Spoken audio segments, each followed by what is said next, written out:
नमस्कार, आप देख रहे हैं क्रेडेंट टीवी और मैं Sunil Narnolia the Credent Indian show का नया अंक लेकर एक बार फिर से आपके सामने हाजिर हूं। द क्रेडेंट इंडियन शो जिसमें आप लोग रूबरू होते हैं हिंदुस्तान की उन शख्सियतों से जिन्होंने अपने काम से न केवल देश में बल्कि दुनिया में एक अलग पहचान बनाई है। आज हम एक ऐसे शख्सियत को लेकर आपके साथ हाजिर हैं। अभी हाल ही में हमने 2 अक्टूबर को महात्मा गांधी जी की 151वीं जयंती मनाई। महात्मा गांधी जी सत्य और अहिंसा के प्रतीक, लेकिन आज महात्मा गांधी जी चुनाव जीतने का एक जरिया हो गए हैं। लेकिन हर इंसान के लिए महात्मा गांधी जी महज चुनाव जीतने का जरिया नहीं है, उनके लिए वो जीवन दर्शन भी है। एक ऐसी ही शख्सियत आज हम लोग आपसे रूबरू करवाएंगे। उनके लिए भी गांधी किसी चुनाव को जीतने का तरीका नहीं है, गांधी एक जीवन दर्शन है जो किस विश्व को तीसरे विश्व युद्ध में जाने से बचा सकता है। उन्हें लगता है कि सत्य और अहिंसा के मार्ग पे चल पे हम लोग दुनिया में शांति, अहिंसा और प्रेम भाव को स्थापित कर सकते हैं। जबकि आजकल लोगों के दिमाग में एक बात घर कर रही है कि शक्ति से संतुलन बनाया जा सकता है। एक धारा के विपरीत बहने वाली जो शख्सियत है वही आज हमारे साथ में है। मैं बात कर रहा हूं जल पुरुष के नाम से विख्यात डॉक्टर राजेंद्र सिंह जी की। डॉक्टर राजेंद्र सिंह जी, आपका हमारे शो में स्वागत है। डॉक्टर साहब डॉक्टर साहब वैसे तो आपके कार्यों को लेकर सारी दुनिया अच्छे से परिचित है, लेकिन फिर भी हमने सोचा कि आज आपके कार्यों के ऊपर एक नए तरह से दृष्टि डाली जाए और आपके विचारों को, उन काम के पीछे जो विचार रहे, जो उद्देश्य रहे, उनके ऊपर भी गौर किया जाए। क्योंकि हमारा ये मानना है कि किसी भी काम को करने के पीछे का उद्देश्य है वो उतना ही महत्वपूर्ण होता है। सर, मैं अपनी बातें शुरू करूं तो उसमें सबसे पहले तो मैं एक छोटे सा जो प्रकाश है आपके जीवन के ऊपर डालना चाहेंगे, वो भी आप ही के जरिए, कि आप इस जल संरक्षण की मुहिम से किस तरह से जुड़े, कौन सी घटना थी जिसने आपको इस तरह से प्रभावित किया और आप इस मुहिम को लेकर आगे बढ़े, उसके बारे में थोड़ा सा हमें बताएं।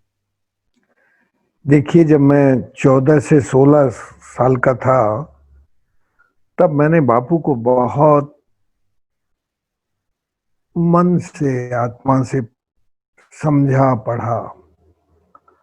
और मेरी पढ़ाई पूरी होने के बाद जब मैं करीब 24 साल का हुआ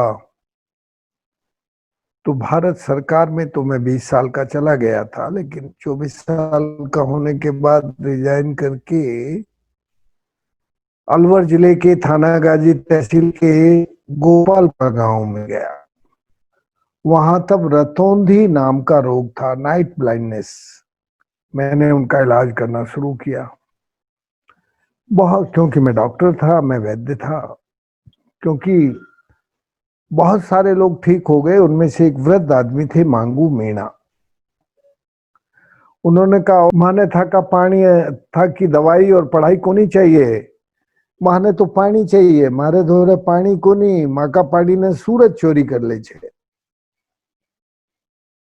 तो मैंने कहा, काका मुझे सूरज की चोरी रोकना नहीं आता। तो उसने कहा, मैं सिखा दूंगा। तो मैंने कहा, जब तू मुझे सिखा देगा तो तू क्यों नहीं करता? तो उसकी आंखों में आंसू आ गए और बोला, अरे मैं ही करे छा, पर जंदाड़े सु वोट पड़ने लगे। गांव दो हिस्सों में बट गया, आधा ऊ पार्टी का, आधा ऊ पार्टी का। अब गांव साझे के काम को नहीं करे। तो मैंने कहा, काका जब तेरे कहने से नहीं करते तो मेरे कहने से कैसे करेंगे? बोला, तू किसी का ही को नहीं छे, और जो किसी का नहीं होता वो सबका होता है। बहुत सुंदर। मांगू काका ने मुझे मोटिवेट किया और मुझे 2 दिन में मेरी 2 पीएचडी कंप्लीट की। पहले दिन जियो हाइड्रोमॉर्फोलॉजी में, सूखे कुओं में, 25 सूखे कुओं में मुझे नीचे चरस में बैठा के डाल दिया और निकाल के पूछा। मैंने बता दिया जो मैंने देखा। तो उसने कहा, जहां सीधी सड़क है वहां पानी रोकेगा तो धरती के पेट में जाएगा, और धरती के पेट में से सूरज चोरी नहीं कर सकेगा।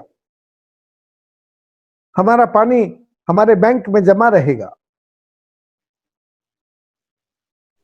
और दूसरे दिन जहां से पानी आता था, वहां बारिश का पानी जहां से आता था, जहां बारिश का पानी दौड़ के चलता था, जहां से आता था वहां ले गया, और फिर वहां से आते हुए रास्ते में बताया, देख यहाँ जोड़ बनाना है,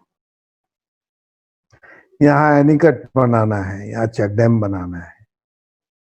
तो पानी के रास्ते में जैसे स्लोप थे, उन स्लोप्स पर, जहां स्टीप स्लोप थे वहां कॉन्वेक्स डिजाइन के बाद, जहां जेंटल स्लोप थे वहां सीधे बांध, और जहां नेचुरल डिप्रेशन था वहां कौन के, सिंपल साइंस। दूसरे दिन उसने मुझे नेचुरल इंजीनियरिंग और टेक्नोलॉजी में मेरी पीएचडी कर दी, सुबह से शाम तक एक दिन में। मुझे पीएचडी की डॉक्टरेट डिग्री उसने नहीं दी, लेकिन मुझे डॉक्टरेट से बड़ी उपाधि दी, और उसने कहा अब तू ये जान गया है काम, अब तुझे ये करना है, और तू अपनी डॉक्टरी छोड़ दे, अब डॉक्टरी मत करना। आदमी की डॉक्टरी करेगा तो कितने लोगों का इलाज करेगा, अब तू धरती की डॉक्टरी कर। बहुत सुंदर, तो, बहुत सुंदर। तो मुझे उन्होंने धरती का डॉक्टर बना दिया, और तब से मैं पानी का काम करता हूँ। सर, आपने जैसे बात कही कि आपके उन काका ने आपसे एक बड़ी बात कही कि दुनिया दो धड़ों में बटी हुई है जब से ये वोट पड़ने लगे हैं। तो ऐसे केस में आपके सामने कुछ परेशानियां भी आई होंगी, कुछ दलगत राजनीतियां भी हुई होंगी। तो ऐसा कोई वाकया जो आपको लगता है कि आपके से सत्कार्य में किसी ने रोकने का प्रयास किया हो और आपने अपनी जीवट से उसे आगे बढ़े हों? देखो, ये जो दलगत राजनीति है, ये सत्ता है, सत्ता का खेल है, और जहां सत्ता होती है वहां बहुत अशांति होती है, असुरक्षा होती है, बहुत डर होता है। तो मेरे काम से बहुत सारे पॉलिटिशियन डर गए थे कि यार हम तो कुछ नहीं कर पा रहे, इसने तो इतना बड़ा काम कर दिया। तो डर कर वो जितने भी मेरे ऊपर हमले करवा सकते थे, जानलेवा हमला, 3 बार जानलेवा हमला करवाया। और मैं जब भी एक बांध बनवाता था तो मेरे खिलाफ इरिगेशन ड्रेनेज एक्ट 1954 की लाइट में सेक्शन 55 और सेक्शन 58 लगवा के इरिगेशन से मेरे खिलाफ मुकदमा करवा देते थे। 377 मुकदमे पॉलिटिशियंस ने 10-12 सालों में मेरे खिलाफ कराए, लेकिन मैं डरा नहीं। ये मैंने बापू से सीखा था। बापू ने मुझे 5 सीख दी थी। एक सीख तो ये थी कि जिनके साथ तुम काम करते हो उनसे सीखो, जिनकी सेवा करना चाहते हो उनसे सीखो। सेवा किस लिए, क्यों, कैसी, ये सारी चीजें मैंने उन्हीं से सीखी जिनके लिए मैं काम करने गया था। मैंने अपनी खोपड़ी से कुछ नहीं किया, मैंने जिनके लिए काम किया उनसे सीखा, उनके निर्णय से काम कराए। ये मेरे लिए बापू की बुनियादी शिक्षा थी। दूसरी बापू की रचनात्मक शिक्षा थी कि तुम अपनी जिंदगी में यदि अनुशासित रहोगे तो तुम्हें निर्भय होना पड़ेगा, निडर होना पड़ेगा, फियरलेस, फियर फ्री। जो लोग फियर्ड होते हैं वो कभी अपनी लाइफ में डिसिप्लिन नहीं फॉलो कर सकते, वो डिसिप्लिन हो ही नहीं सकते, वो डिसिप्लिन को फॉलो कर ही नहीं सकते। डरपोक लोग झूठ बोल देंगे, कुछ भी करेंगे। तो मेरी जिंदगी निर्भय, निडर, तब से लेके आज तक मुझे कभी याद नहीं कि मैं कभी किसी से डरा हूं। कितने जानलेवा हमले हुए, कई बार तो मैं कोमा में, ऑल इंडिया मेडिकल इंस्टीट्यूट में कभी 20 दिन, कभी 30 दिन भर्ती रहा कोमा में। इतनी बुरी चोटें मुझे आई, लेकिन राजेंद्र सिंह डरा नहीं, कोई डरा नहीं पाया राजेंद्र सिंह को, क्योंकि वो बापू की बुनियादी तालीम का असर था। तो दूसरा हुआ निर्भय होना, और तीसरी जो सीख ली है बापू से वो ये है कि तुम जहां हो, जैसे हो, उसको पूरा अहिंसामय तरीके से करो। तुम्हारी लाइफ का फ्लो फास्ट नहीं होना चाहिए, फ्लो स्लो होना चाहिए। जो गति समाज की है वही गति तुम्हारी होनी चाहिए काम की। यदि तुम्हारा फ्लो फास्ट फ्लो होगा तो तुम समाज को साथ नहीं ले पाओगे। तो मेरे काम का फ्लो बहुत स्लो था। सर फिर भी आप देखिए मेरा फ्लो बहुत बहुत स्लो था, इसलिए आप देखिए सिर्फ मिसाल है कि आपने लगभग 44 सालों में लगभग 12,000 से ज्यादा वाटर रिजर्वोयर्स बना लिए, जो कि सरकार जो कहती है हम बहुत रफ्तार से दौड़ रहे हैं वो भी नहीं कर पा रहे हैं। आप कछुए की, जैसे आप कह रहे हैं कि आपका फ्लो बड़ा स्लो था, उसके बावजूद आपने इतना कर लिया, आप कछुए गति से चल के इतना कर पाए, तो सोचिए अगर आपकी रफ्तार तेज होती तो शायद अब तक कायनात बदल चुकी होती। पता नहीं, जब फ्लो फास्ट होता है तो कई बार आप गिर जाते हैं, जब आपका फ्लो स्लो होता है तो आप कभी गिरते नहीं हैं। गिरती नहीं। इसीलिए इस 45 साल के इस काम में मैं कभी गिरा नहीं। कभी और चौथी बात मैंने बापू से सीखी कि जिसने तुम्हें बनाया है वो पंचमहाभूत है, भगवान है। वैसे भूमि, जैसे गगन, वैसे वायु, ऐसे अग्नि और नैसे नीर। ये जो 5 एलिमेंट्स हैं, पंच महाभूत हैं, उनको भारतीय लोग भगवान कहते हैं। ये भगवान ही इन शब्दों से बना है। फिर समझो इसको, वैसे भूमि, जैसे गगन, वैसे वायु, ऐसे अग्नि सूरज, नैसे नीर वाटर। अंग्रेजी में बोलता हूं, earth, space, air, sun and water, life. So ये जो 5 एलिमेंट है ये हमारा भगवान है। बस मंदिर वंदिर जाओ ना जाओ कोई जरूरत नहीं, मस्जिद जाओ कोई जरूरत नहीं, गिरजाघर गुरुद्वारे जाओ ना जाओ कोई जरूरत नहीं। जिन 5 एलिमेंट ने इस प्लेनेट को बनाया है उसी ने तुम्हें बनाया है, इसलिए उसके प्रति तुम्हारे मन में हमेशा प्रेम, विश्वास, श्रद्धा, निष्ठा, इष्ट और भक्ति वो बनी रहनी चाहिए। हमारे जीवन में ये 5-6 तो 6 की 6 चीज है। प्रेम भी है, विश्वास भी है, श्रद्धा भी है, निष्ठा भी है और भक्ति भी है और आस्था भी है।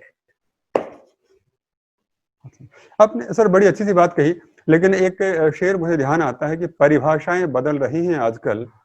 ईमानदार को अयोग्य और विनम्र को कमजोर कहते हैं लोग, और आप उन्हीं ईमानदार और जो विनम्र लोगों में योग्यता ढूंढते हैं। तो इसके लिए आपको क्या चीज इंस्पायर करती है कि आप इन छोटी छोटी चीजों से जुड़ के इतना बड़ा परिवर्तन लाने में सक्षम हो पा रहे हैं?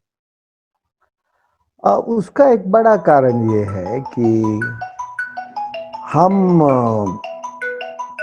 एक तो रहते लोगों के बीच में हैं, गांव में रहते हैं, जीवन भर गांव में रहते हैं। और जब आप गांव में रहते हैं तो छोटी बड़ी चीजों का अंतर समझने की बहुत जरूरत नहीं होती। कौन बड़ा कौन छोटा ये पहचानने की जरूरत नहीं होती। फिर आपको छोटा ही बड़ा दिखने लगता है, आपको छोटी छोटी चीजें बड़ी लगने लगती हैं। फिर आप उन छोटी चीजों पर ही फोकस कर देते हैं, केंद्रित कर देते हैं अपने आप को।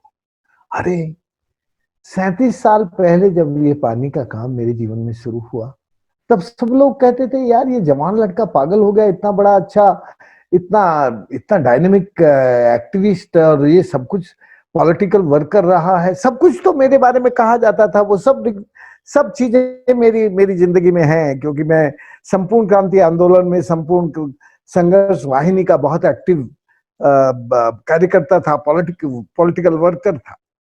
फिर मैं गवर्नमेंट में बहुत अच्छा मैंने अपनी 4 साल सेवाओं का जो परचम लहराया। फिर मैंने जो एक तरह से जो भी मैंने जहां भी मैं रहा, मेरी सेवा का काम, मेरी राहत का काम, वो सब लोग जानते थे कि यार ये पागल हो गया है। ये उस बुढ़े आदमी ने उसको कहा पानी का काम कर, इसने तो डॉक्टरी मास्टरी सब बंद कर दी और पानी का काम करने लगा। तब से इसने लोगों का इलाज ही करना बंद कर दिया जिस दिन से पानी के काम में लगा। इसको तो लग गया कि अब आदमियों का इलाज करने की जरूरत नहीं है, अब धरती का इलाज करो। और ये आदमी अच्छा था, अच्छा डॉक्टर था, आदमी जिसका इलाज करता था वो ठीक हो जाता था। अब इसने आदमियों का इलाज बंद कर दिया, ये पागल हो गया। तो मुझे मेरे ऊपर नेगेटिव एनर्जीज ने बहुत काम किया, लेकिन मेरी जो पॉजिटिविटी है, एक बार जीवन में संकल्प किया तो फिर मैं विकल्प नहीं ढूंढता हूं जीवन में। मेरे जीवन में विकल्प नहीं रहते, कभी मैंने विकल्प नहीं ढूंढा।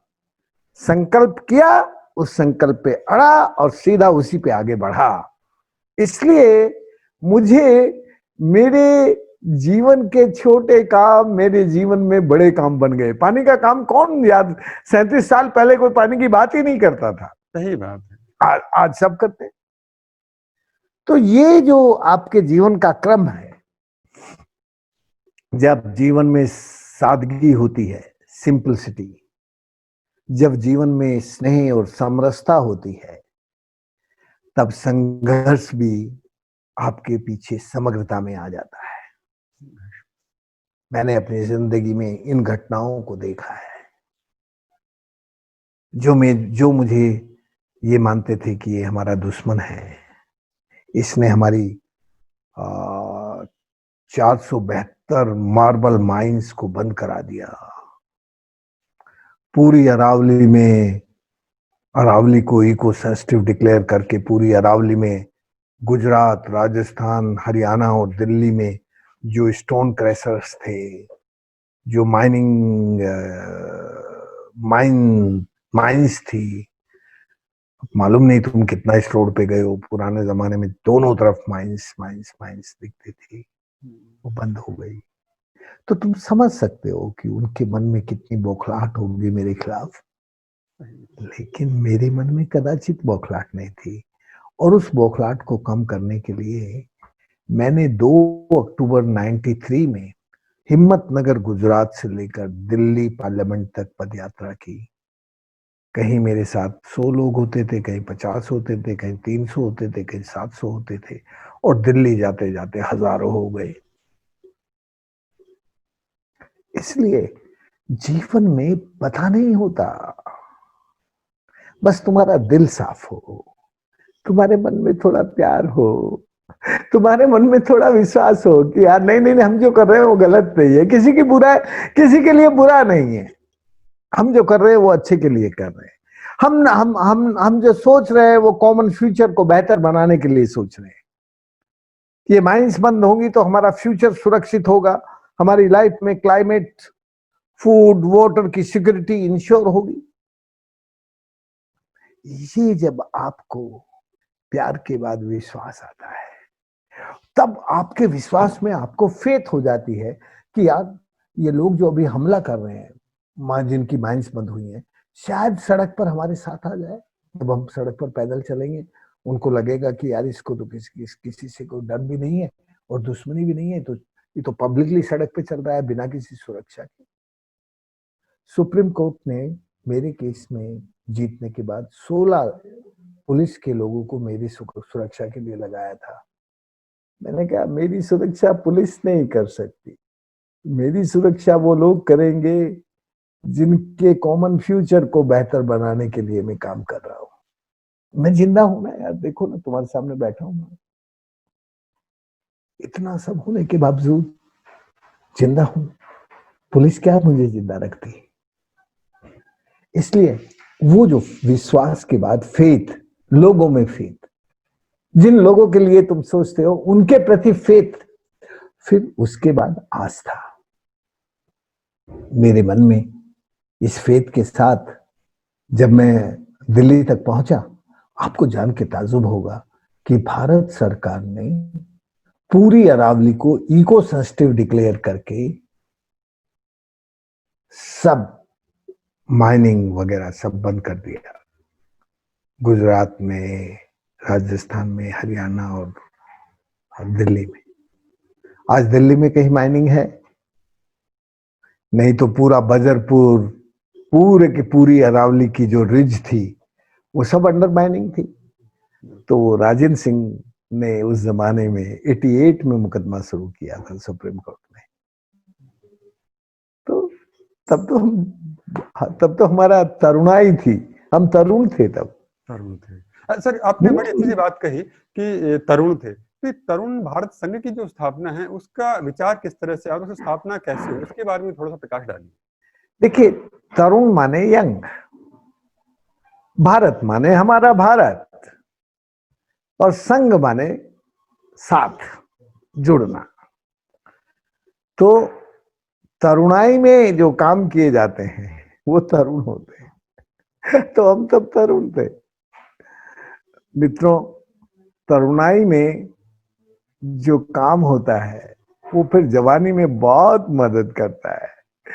फिर जो जवानी में होता है वो जब आप मैच्योर हो जाते हैं, प्रौढ़ हो जाते हैं, तब आपको एनर्जी देता है, ऊर्जा देता है। अरे यार, हमने ये काम 40 साल पहले किया था, अरे ये हमने ये काम 30 साल पहले किया था।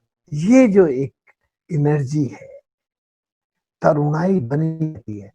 अब मैं 60 साल का से ज्यादा का वृद्ध हो गया, लेकिन तरुण संघ वाले अभी कहते हैं नहीं नहीं नहीं नहीं भाई, आपके बिना तरुण भारत संघ कुछ है नहीं। मैंने कहा यार, अब मैं तरुण नहीं हूं, अब मुझे छोड़ दो, अब मुझे कुछ प्रौढ़ों का काम करने दो, मैच्योर काम करने दो। आप जितने तरुण हैं उतने तरुण तो आज के जो युवा हैं वो भी नहीं होंगे। क्योंकि मुझे कॉन्फिडेंस है।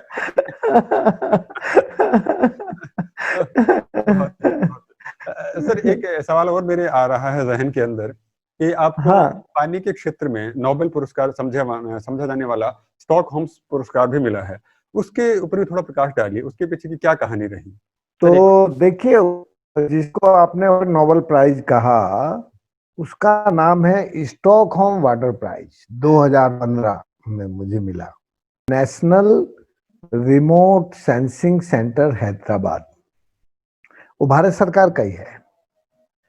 उसने कहा कि इस संस्था का जो काम है, पुराने जमाने की जो उनके पास स्लाइड्स थी, पुराने जमाने की जो उनके पास वो जो रिमोट सेंसिंग के जो ये होते हैं, उस सबको एक बहुत सुंदर सी बना के कहा कि इन्होंने पूरी धरती को, उस इलाके में हरियाली बढ़ा दी है, और उस हरियाली के कारण पानी का लेवल ऊपर आ गया है।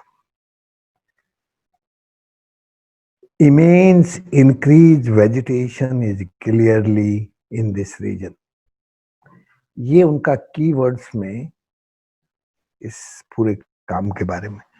सारे साइंटिस्ट चुप हो गए और वो अवार्ड मिल गया। तो हमें जीवन भर ये सब झेलना पड़ा, लेकिन हमने ना तो हमें अवार्ड की भूख थी, हमने कभी अपने अवार्ड के लिए कोई अप्लाई नहीं किया अपनी जिंदगी में आज तक। रेमन मैग्सेसे का तो मुझे पता ही नहीं था, मिल गया। इसका भी पता नहीं था, मिल गया। मैंने अपनी जिंदगी में आज तक कभी किसी पुरस्कार की इच्छा नहीं रखी, अभी भी इच्छा नहीं है। आपका जो कर्म ही वही धर्म बना हुआ है, इसलिए सारे सम्मान खुद ब खुद चल के आपकी तरफ बढ़े आते हैं। क्योंकि जब इंसान लालसाओं में फंस जाता है, तो जब पुरस्कार के में लालसा में फंस जाता है, तो कुछ न कुछ अनएथिकल भी करने लग जाता है। और आपने बड़ी एथिकली सारी चीजों को किया है। सर एक सवाल फिर जो मैं संदेश के तौर पर ही लेना चाहूंगा हमारे युवाओं के लिए, कि आजकल का जो दौर है वहां लगता है कि शक्ति से संतुलन स्थापित किया जा सकता है, और आपने उसका विपरीत जाके सत्य और अहिंसा के जरिए, सेवा के जरिए संतुलन स्थापित करने की कोशिश की। और जैसा कि मैंने जिक्र भी किया, और आपको है कि आपने करीब 12,000 से भी ज्यादा वाटर रिजर्वर्स 1200 गांवों से भी ज्यादा में बनाए हैं, और 10,000 स्क्वायर किलोमीटर का एरिया है जो कि आपकी वजह से आज वनाच्छादित हो चुका है। तो ये सारी जो इतनी सारी बातें हैं, तो इसके लिए एक बहुत बड़ी इंस्पिरेशन, एक प्रेरणा, एक शक्ति और सामर्थ्य की जरूरत होती है। तो आपके पास जो टीम है उसमें आप किस तरह से डिलीवर करते हैं, क्या करते हैं आपके, वो आपके साथ जुड़ जाते हैं और आपके से जो मुहिम है इसके अंदर आपके साथ में बढ़ते हैं? देखिए, शक्ति संतुलन तोड़ती है, बिगाड़ती है। शक्ति से संतुलन बनता नहीं है। जब ये रावण अपने आप को बहुत शक्तिशाली मानने लगा, तब वो बादलों पर, हरियाली पर, सब पर कब्जा करना चाहता था। तो वो जो अतिक्रमण, प्रदूषण और शोषण है, ये करेक्टर है शक्ति के। जब भी तुम में शक्ति आती है तो एनक्रोचमेंट शुरू करते हो, फिर शोषण शुरू करते हो, फिर उससे प्रदूषण होता है, टूटता है, बिगड़ता है। और जो सत्य है वो आपस में जुड़ने का प्रेम जगाता है, विश्वास जगाता है। सत्य की भी शक्ति होती है, लेकिन सत्य हिंसक नहीं बनने देता। सत्य किसी को हिंसक नहीं बनाता। सत्य जब जहां आता है वहां अनजाने अहिंसा रहती है। सत्य के साथ ही अहिंसा पोषित होती है, पलती है, बढ़ती है, आगे जाती है। उसको आगे लेके जाने का काम सत्य ही कर सकता है, अहिंसा को। और ये जो शक्ति है, ये जो पावर है, ये सब चीजों को तोड़ देती है, बिखेर देती है, डिसइंटीग्रेट कर देती है। तुम यदि मेरे बारे में जानो तो एक चीज जान लो कि मैंने अपने ज्ञान की शक्ति से कुछ नहीं किया। मैंने पानी का काम किया तो लोगों के से सीखा, और उन्हीं लोगों की शक्ति, उन्हीं लोगों का संगठन, उन्हीं लोगों का स्नेह, प्यार मुझे मिल गया और काम आगे बढ़ गया। लोग एक के बाद एक जुड़ते चले गए। हमने हजारों युवाओं को प्रशिक्षित किया जल के संरक्षण में, नदी को जानने में, पानी को समझने में। जल जीवन है, जीविका है, जमीन है। ये जब लोगों को समझ में आ गया तो एक के बाद एक जुड़ते चले गए, और युवा खासकर, क्योंकि युवाओं को ये मालूम ही नहीं था कि नदी जब उसके घर के पास की प्रदूषित होती है तो उसका शरीर भी प्रदूषित होने लगता है उस पानी से। जब नदी की हेल्थ खराब होती है, रिवर हेल्थ बिगड़ती है, तो युवा की हेल्थ सबसे पहले बिगड़ती है। तो health of river and health of youth, इसकी रिलेशनशिप पर बहुत अद्भुत युवा आए हमारे संपर्क में, और एक प्रोग्राम ही हमारा ये चलता था, relationship of youth health and river health. बहुत सारे काम यार जिंदगी में, अब सबको याद करना 45 सालों का काम और बताना कुछ मिनटों में। मैं प्रोफेसर नहीं हूं जो अपना कॉन्सेप्चुअल मॉडल देके कुछ मिनटों में सारी दुनिया की और सारी जीवन की हिस्ट्री बता दे। मैं कार्यकर्ता हूं, इसलिए मुझे एक एक चीज ही बतानी पड़ती है। इसलिए सब कुछ तो बताना इस वक्त मुश्किल है, लेकिन मैं तुम्हें युवाओं को बस दो बातें कहना चाहता हूं कि देखो, युवा की जिंदगी का जो हैप्पीनेस है, जो आनंद है, वो इकोनॉमिक प्रॉफिट कंपटीशन में नहीं है। ये जो इकोनॉमिक प्रॉफिट कंपटीशन का नेटवर्क है, ये हमें कमजोर करता है, ये हमें वीकेंड बनाता है, हमारी लाइफ में सुरक्षा और भय का वातावरण बनाता है।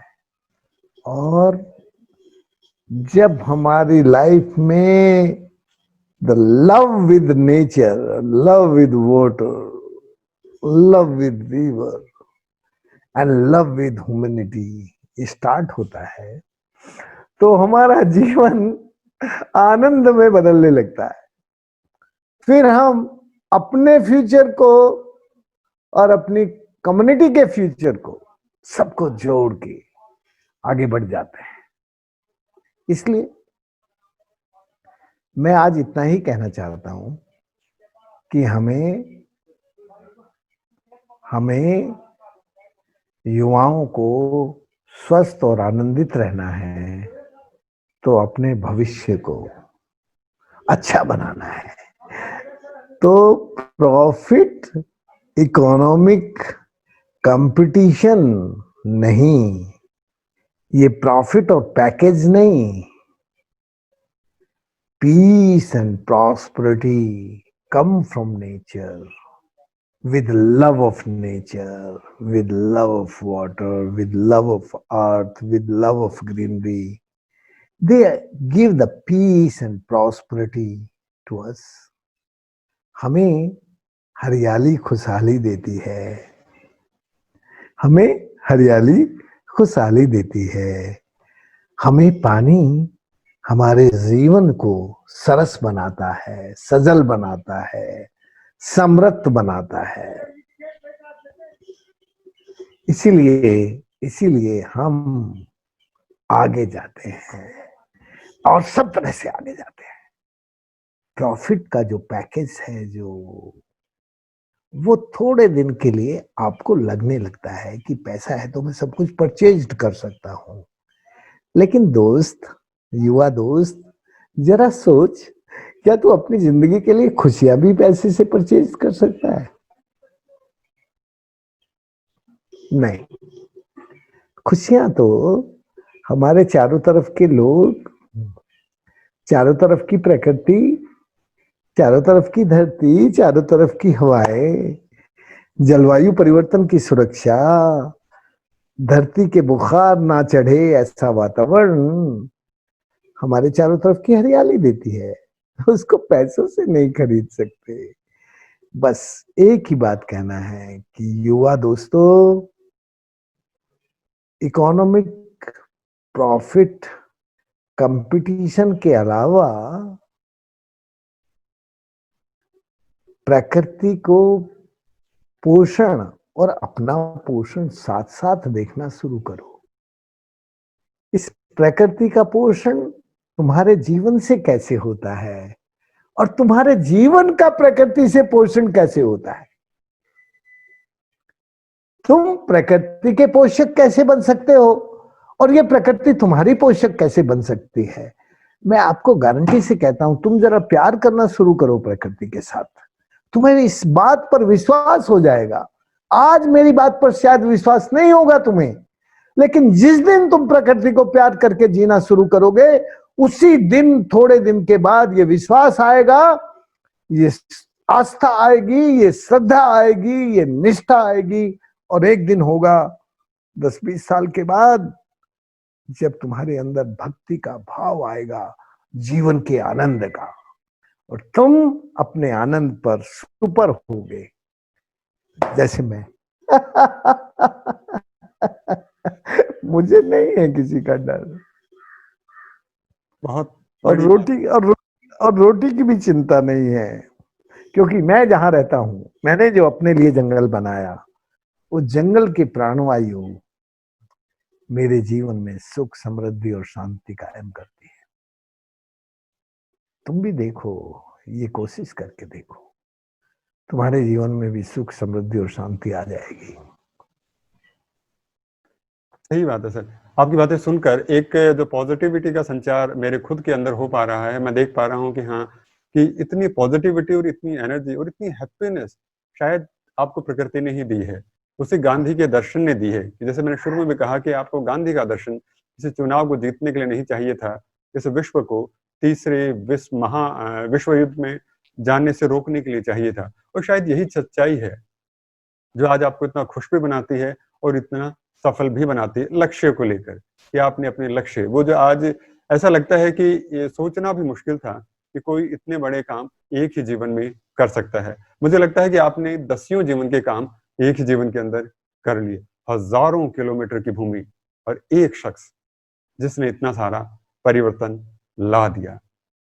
दर्शकों से मैं सिर्फ इतना सा ही कहना चाहूंगा, डॉक्टर राजेंद्र सिंह जी सही मायने में गांधी का दूसरा स्वरूप है, आज हमारे बीच में है।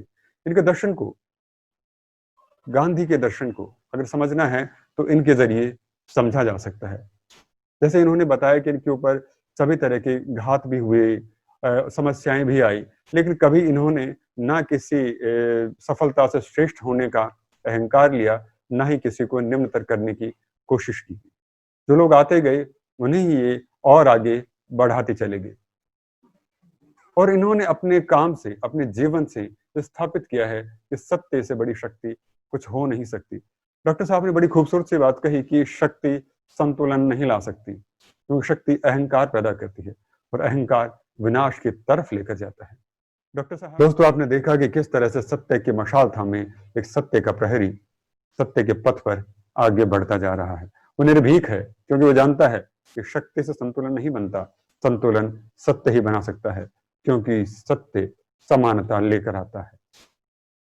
और सत्य सिखाता है कि स्वयं के लिए जीने से कहीं ज्यादा जरूरी है इस समाज के लिए जिया जाए, क्योंकि ये समाज हमें जीवन देता है, एक वातावरण देता है जो हमें आगे और समृद्ध होने के ढेरों तरीके देता है।